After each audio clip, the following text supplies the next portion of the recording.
హరే కృష్ణ. స్వాగతం me my life style YouTube ఛానల్లోకి. కార్తీక మాసం మహత్యాన్ని ప్రతిరోజు పారాయణం ద్వారా మీరు ఆస్వాదిస్తున్నారని ఆశిస్తున్నాం. ఇంతకు ముందటి భాగంలో మనం జ్ఞానసిద్ధుడు శ్రీహరిని స్తుతించిన విశేషాలు తెలుసుకున్నాం. ఈ రోజు 10వ పారాయణం ద్వారా 19వ అధ్యాయాన్ని, కార్తీక వ్రత విశిష్టతను, వశిష్ఠ మహర్షి చెప్పిన పురాణ కథల పాఠాలను మరింత లోతుగా అనుభవించడానికి సిద్ధమవుదాం. వింటూ ఉండండి. ఈ శ్రవణానందం మీ ఆధ్యాత్మిక యాత్రకు మాకు తోడ్పడుతుందని ఆశిస్తున్నాం. జ్ఞానసిద్ధ చెబుతున్నాడు, వేదవేత్తల చేత వేదవేద్యునిగాను, వేదాంత స్థితునిగాను, రహస్యమైన వానిగాను, అద్వితీయునిగాను కీర్తింపబడేవాడా. సూర్యచంద్ర శివ బ్రహ్మాదుల చేత, మహారాజాది రాజుల చేత స్తుతింపబడే రమణీయ పాదపద్మాలు గలవాడా. నీకు నమస్కారం. పంచభూతాలు, సృష్టి సంభూతాలైన సమస్త చరాచరాలు కూడా నీ విభూతులే అయి ఉన్నాయి. శివ సేవిత చరణ, నువ్వు పరమము కంటే కూడా పరముడవు. నువ్వే సర్వాధికారివి. స్థావర జంగమ రూపమైన సమస్త ప్రపంచము, దానికి కారణబీజమైన మాయతో సహా నీయందే ప్రస్ఫుటమవుతోంది. సృష్ట్యాదిని, మధ్యలోనూ తదంతమున కూడా ప్రపంచమంతా నువ్వే నిండి ఉంటావు. భక్ష్య, భోజ్య, చోష్య, లేహ్య రూప చతుర్విధ అన్న రూపుడవు, యజ్ఞస్వరూపుడవు కూడా నీవే. అమృతమయము, పరమ సుఖప్రదము అయిన నీ సచ్చిదానంద రూప సంస్మరణ మాత్రమే ఈ సంసారమంతా వెన్నట్లో సముద్రములా భాసిస్తోంది. హే ఆనందసాగర, ఈశ్వర, జ్ఞానస్వరూప, సమస్తానికి ఆధారము, సకల పురాణ సారము నీవే. ఈ విశ్వము నీ వల్లనే జనించి తిరిగి నీయందే లయమవుతోంది. ప్రాణులందరి హృదయాల్లో ఉండేవాడా, ఆత్మవాచ్యుడవు, అఖిల వంద్యుడవు, మనోవాగ్గోచరుడవు అయిన నువ్వు కేవలం భౌతిక నేత్రాలకు కనిపించవు. తండ్రి, ఓ కృష్ణ, ఈశ్వర, నారాయణ, నీకు నమస్కారం. నీ దర్శన ఫలముతో నన్ను ధన్యుణ్ణి చేయి. దయామతివై నన్ను నిత్యం పరిపాలించు. జగదేక పూజ్యుడవైన నీకు మ్రొక్కడం వలన నా జన్మ సార్థకమవుతుంది. కృపాసముద్రుడవు అయిన నీవు సంసార సాగరంలో సంకటాల పాలవుతున్న నన్ను సముద్ధరించు.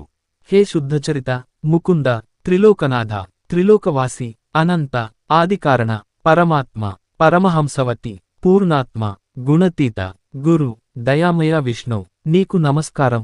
నిత్యానంద సుధాబ్దివాసి, స్వర్గాపవర్గప్రద, అభేద, తేజోమయ, సాధు హృత్పద్మస్థిత, ఆత్మారామ, దేవదేవేశ, గోవింద, నీకు నమస్కారం. సృష్టి, స్థితి, లయకర, వైకుంఠవాస, బుద్ధిమంతులైన వారు నీ పాదాలయందలి భక్తినే పడవగా ఉపయోగించి సంసార సాగరాన్ని తరించి నీ సారూప్యాన్ని పొందగలుగుతున్నారు. అటువంటి తేజస్వరూపమైన నీ పాదాలకు ఇవేనా ప్రణామాలు. వేదాలు, శాస్త్రాలు, తర్కం, పురాణాలు, నీతి కావ్యాలు ఎవరూ నిన్ను పూర్తిగా అనుభవించలేవు. నీ పాదసేవ, భక్తి అనే అంజనాలను ధరించిన వారు మాత్రమే నిన్ను గుర్తించి తరించగలుగుతున్నారు. ప్రహ్లాద, ధ్రువ, మార్కండేయ, విభీషణ, ఉద్ధవ, గజేంద్రాదుల వంటి భక్తులను రక్షించిన నీ నామస్మరణతోనే సమస్త పాపాలు నశించిపోతాయి. ఓ కేశవ, నారాయణ, గోవింద, విష్ణు, మధుసూదన, త్రివిక్రమ, వామన, శ్రీధర, హృషికేశ, పద్మనాభ, దామోదర, సంకర్షణ, వాసుదేవ, నీకు నమస్కారం. నన్ను రక్షించు. ఈ విధంగా తెరిపిలేని పారవశ్యంలో తనను స్తుతిస్తున్న జ్ఞానసిద్ధుణ్ణి చిరునవ్వుతో చూస్తూ శ్రీమహావిష్ణువు ఈ విధంగా అన్నాడు. జ్ఞానసిద్ధ, నీ స్తోత్రానికి నేను సంతోషభరితుడనయ్యాను. ఏమి వరం కావాలో కోరుకో. దీనికి జ్ఞానసిద్ధుడు ఇలా అన్నాడు. హే జగన్నాథ, నీకు నాయందు అనుగ్రహమే ఉన్నట్లయితే నాకు సాలోక్యాన్ని, వైకుంఠం ప్రసాదించు. శ్రీహరి, తథాస్తు అని దీవించి తార్యవాహనుడైన ఆయన ఇలా చెప్పసాగాడు.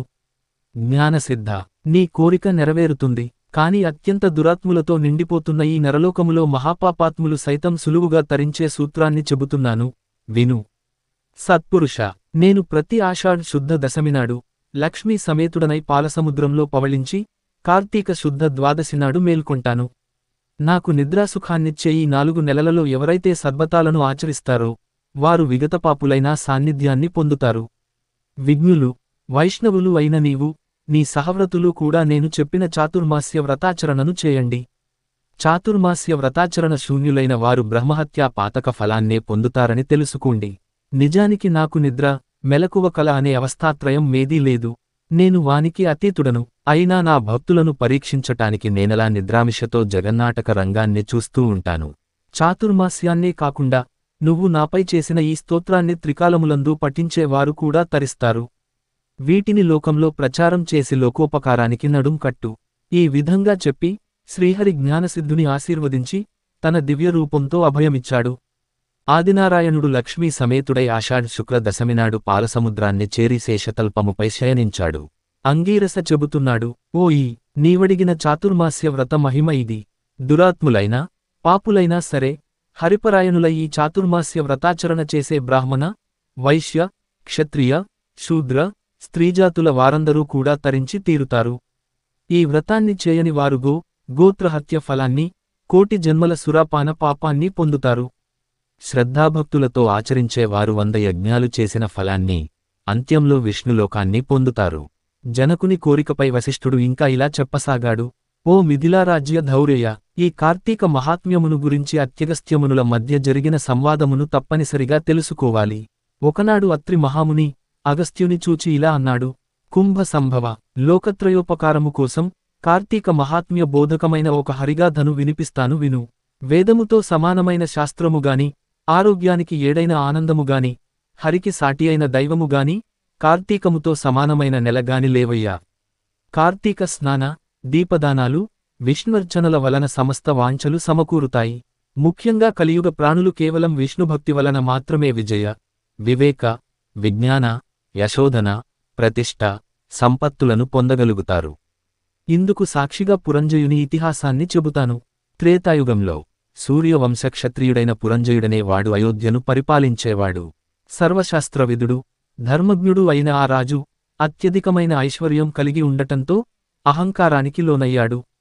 దీంతో అతడు బ్రాహ్మణ ద్వేషి, దేవ, బ్రాహ్మణ భూహర్త, సత్యశౌచ్ విహీనుడు, దుష్టపరాక్రమయుక్తుడు, దుర్మార్గవర్తనుడు అయి ప్రవర్తించసాగాడు. తద్వారా అతని ధర్మబలం నశించడంతో సామంతులైన కాంభోజ, కురు జాతులు అనేక మంది ఏకమై చతురంగ బలాలతో వచ్చి అయోధ్యను చుట్టి ముట్టడించారు. ఈ వార్త తెలిసిన పురంజయుడు కూడా బలమదయుక్తుడై శత్రువులతో యుద్ధానికి సన్నద్ధమయ్యాడు. తలపడేందుకు సిద్ధమయ్యాడు. పెద్ద పెద్ద చక్రాలతో ప్రకాశించేదిగా, జెండాతో అలంకరించబడినదిగా, ధనుర్బాణాది శస్త్రాస్త్రాలతో సంపన్నమైనదిగా, అనేక యుద్ధాలలో విజయాన్ని సాధించినదిగా, చక్కటి గుర్రాలు పూంచినదిగా, తమ సూర్యవంశాన్వయమైనదిగా ఉండే రథాన్ని అధిరోహించి రథ, గజ, తురగ, పదాతులు అనబడే 4 రకాల బలంతో నగరము నుండి వెలువడి చుట్టుముట్టిన శత్రు సైన్యాలపై విరుచుకుపడ్డాడు. ఏవం శ్రీస్కాంద పురాణాంతర్గత కార్తీక మహాత్మ్యం 19 అధ్యాయ మరియు 20 అధ్యాయ 10వ దిన పారాయణము సమాప్తము. ఇది ఈరోజు పారాయణానికి ముగింపు. జ్ఞానసిద్ధుడి స్తుతి, శ్రీహరితో సంభాషణ మరియు కార్తీక వ్రత మహిమను మనం తెలుసుకున్నాం. ఈ పారాయణాలు కేవలం మనం వినేందుకు మాత్రమే కాదు, మన జీవితంలో ఆచరణలోనూ అందుకోవడానికి కూడా. మీరు ఇలాంటి మరింత ఆధ్యాత్మిక చర్చల కోసం మా ఛానల్ మై లైఫ్ స్టైల్ను ఫాలో అవ్వండి, లైక్ చెయ్యండి, షేర్ చెయ్యండి. రేపటి కార్తీక పారాయణంలో మరింత ఆసక్తికరమైన అధ్యాయాలతో మిమ్మల్ని కలుస్తాం. హరే కృష్ణ, శుభరాత్రి.